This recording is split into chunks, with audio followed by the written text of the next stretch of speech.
हमारी सिया जी महारानी देश देश के राजा आ गए, ऊंच सिंहासन पर बैठे। अब सबसे ऊंचे सिंहासन पर महर्षि विश्वामित्र के साथ राम और लक्ष्मण बैठे। तो स्वामी जी ने लिखा है, उदित उदय गिरि मंच पर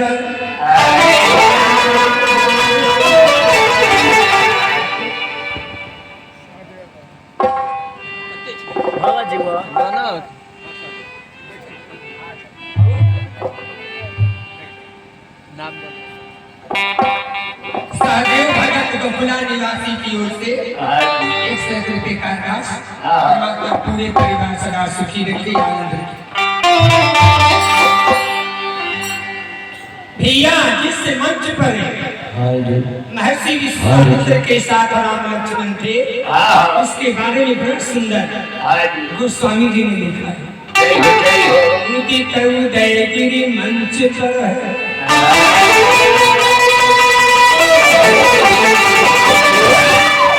रघुवर बाल पतंग,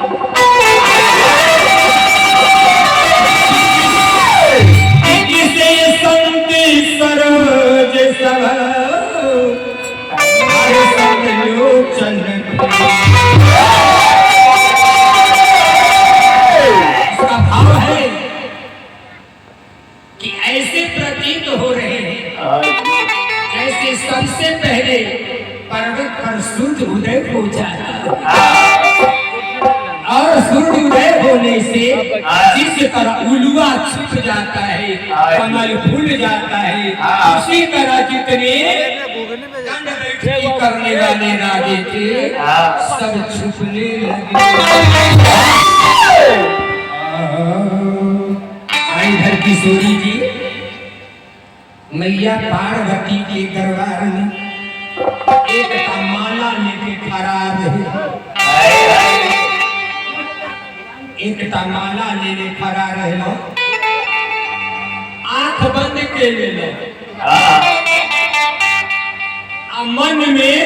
राम चले, माला गिर गए, मूर्ति मुस्का गई पार्वती की, लेकिन सीता जी के दोस्त नहीं चले। गोस्वामी जी कह रहे हो कि बिने प्रेम बस खरा आनी माल मूर्ति हाथ से माला गिरकर पार्वती के गले में पड़ गया, लेकिन सीता की स्तुति नहीं है। सीता का चित्त परमात्मा राम पर था और पार्वती हंसकर कहती है, अब बैठ जाओ गोस्वामी जी, कह लो, गोस्वामी जी लिख लो, कह लो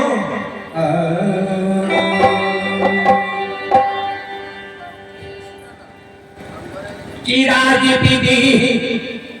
कठिन पर किन्हा,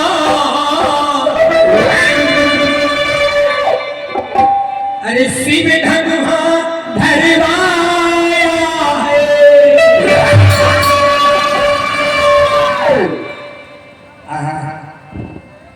बिंदेश्वरी बाबू बिहट वाला का भाव है, कहते हैं कि राज विधि कठिन पर किन्हा, शिव धनुहा धरवाया है। देश देश की पीर भूप आए, अरे देश देश के अपीर भूप आए, सभा लगा कर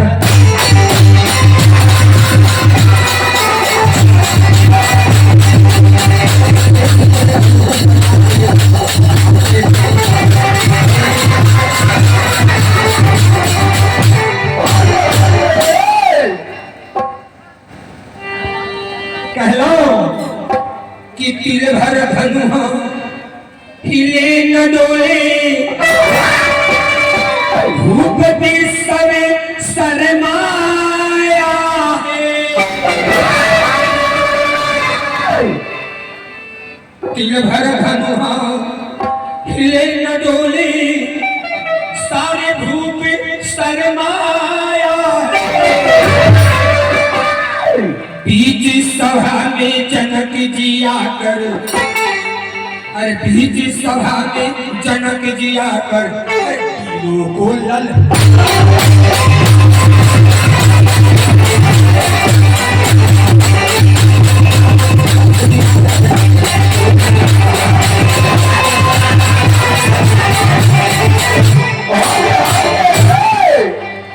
अरे अपने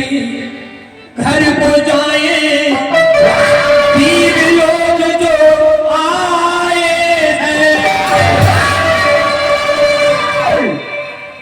आज मुझे यह ज्ञात हुआ है आज मुझे यह ज्ञात हुआ है अपनी वीरों से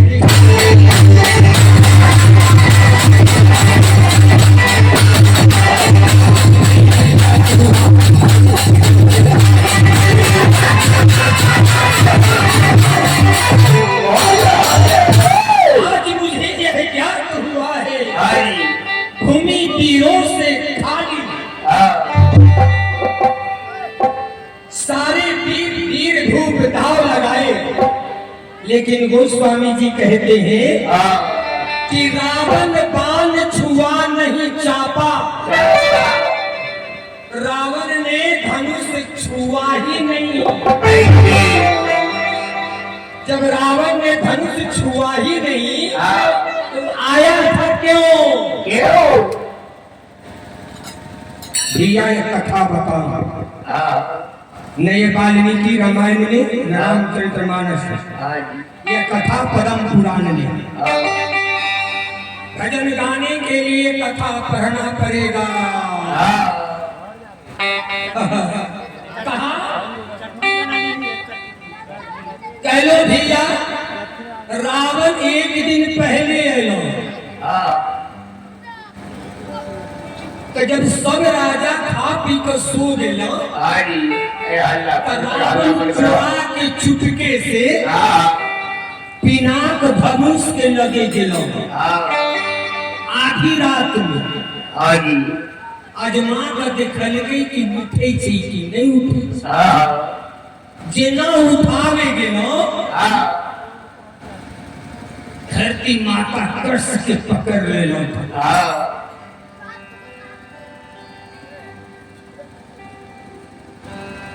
रावण धनुष के साथ लगे कि पताल जा रही थी आवाज लगे कि नमामि समीशं निर्वाण रूपम विभुम व्यापकम ब्रह्म वेदम स्वरूपम अजम निर्विकल्प निर्विकल्पम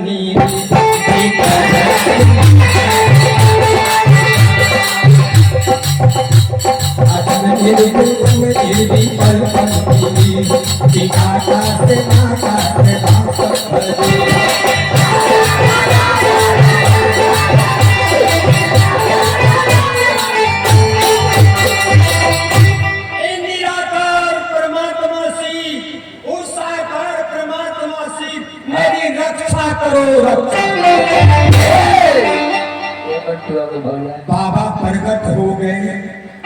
लेकिन बाबा ने कहा मेरे शिष्य रावण तुम धनुष तोड़ने की बात कभी सोचना न अब तुम्हारा हाथ धनुष से तब छूटेगा जब परमात्मा राम का दर्शन होगा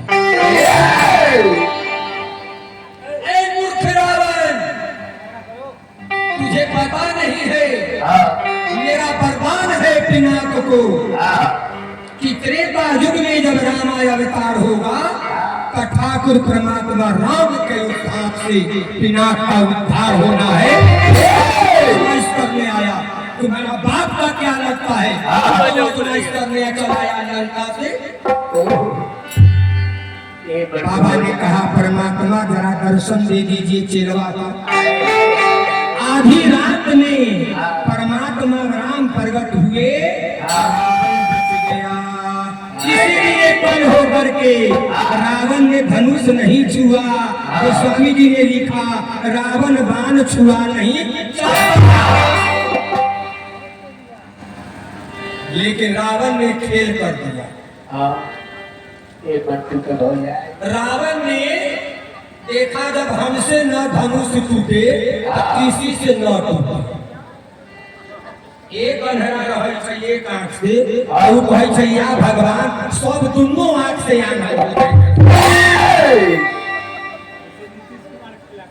कहा ए राहु को बुलाया आधी रात में, और राहु को कहा कि तू धनुष पर बैठा है। पंडित जी से पूछ लीजिएगा, राहु काल में कोई शुभ काम नहीं होता है, और भूल कर भी राहु काल में कोई कार्य मत करना। राहु को बैठा है। राहु ने कहा सरकार कि कब तक बैठे रहेंगे, धनुष टूटेंगे, भी कहाँ उड़ कर जाएंगे कोई पता नहीं। रावण ने कहा एक काम करो, जब राजा जनक घोषणा कर दे कि अब सब राजा घर चल जाओ, तब तुम धनुष पर से हट जाओ। ये पद्म पुराण की बात। राहु बैठ गया, धनुष टूट नहीं रहा है। अब जिस बाप की बेटी का ब्याह टूट जाए, इसको थर्मामीटर ज्ञान का लगा कर पूछिए वो बाप माए को कैसा लगता।